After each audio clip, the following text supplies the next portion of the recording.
It's a dividing line between city and suburb. 8 Mile has been immortalized in film.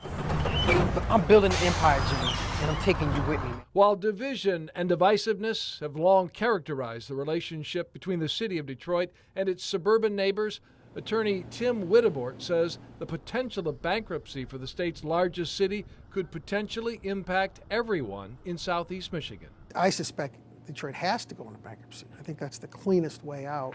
Oakland County Executive L. Brooks Patterson has directed more than a few verbal shots at Detroit over the years, but he's rooting against bankruptcy. Because Moody's and Standard & Poor's, the nation's two largest bond rating agencies, have already told me, both of them, that if Detroit goes bankrupt, we're going to have to lower your AAA down a notch or two. A downgrade in bond ratings would increase Oakland County's cost of borrowing money. So I'm going to go to New York and fight, because even if Detroit does go bankrupt, which I hope they do not, for not all altruistic reasons, there's some selfish reasons here. I want them to survive and do well. I'll go to New York and say, hey, look, we're a standalone economy. Y'all not tie-barring me to Detroit. Currently, Moody's says Oakland County has a stable outlook. It's the same for Macomb County and its Standard & Poor's AAA rating. The agency gives Washtenaw County a AA+ rating. On the other hand, Wayne County, home to Detroit, suffered a downgrade to BBB stable from Standard & Poor's just last month. Executive Mark Hackle says Macomb County is in good shape financially and should not be hurt by a potential Detroit bankruptcy filing. I think it would only happen if we had a problem, with what was going on in Macomb County with our finances, not because of what would happen in the city of Detroit. Not to say that it can't or that it won't, but I don't foresee that, nor do our finance people here in the county. Attorney Wittebort disagrees. It's definitely going to have an impact, but it may be one of those necessary evils, because in the long run it may benefit the entire Southeast Michigan when it's over and done. That's an opinion shared by Sandy Barua, president of the Detroit Regional Chamber. I'm not playing the traditional Chamber of Commerce rah-rah role. I'm just saying let's fix our problems as quickly as we can. Because, Barua says, there's a lot at stake.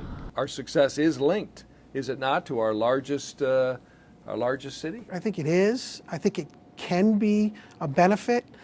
I also have heard there are elected officials in the suburbs who are willing to separate if they have to carve out Detroit, if you will. The man driving change in Detroit is Kevin Orr, the city's emergency manager. He's called together creditors for what amounts to a take-it-or-leave-it offer on debt obligations, and Orr is also demanding cuts to pension benefits for 30,000 workers and retirees. His success will determine whether bankruptcy becomes the city's only option. I want Orr to do well. I want Detroit to do well, because, frankly, I do have a dog in this hunt. I think it's going to be good and healthy for the city of Detroit, because now they're going to start, seeing something happening. We will entertain our worst thoughts and fears probably over the next 12 months, because we're going to have some difficult days, but the city is going to survive. I've never been any place, I've never seen any place with the leadership, especially the corporate leadership, that will just not let the city die.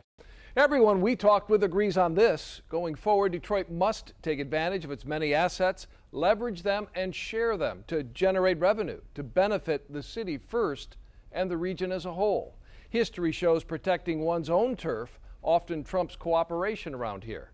Despite our struggle with division and dividing lines, we are all in this together. Dave LewAllen, 7 Action News.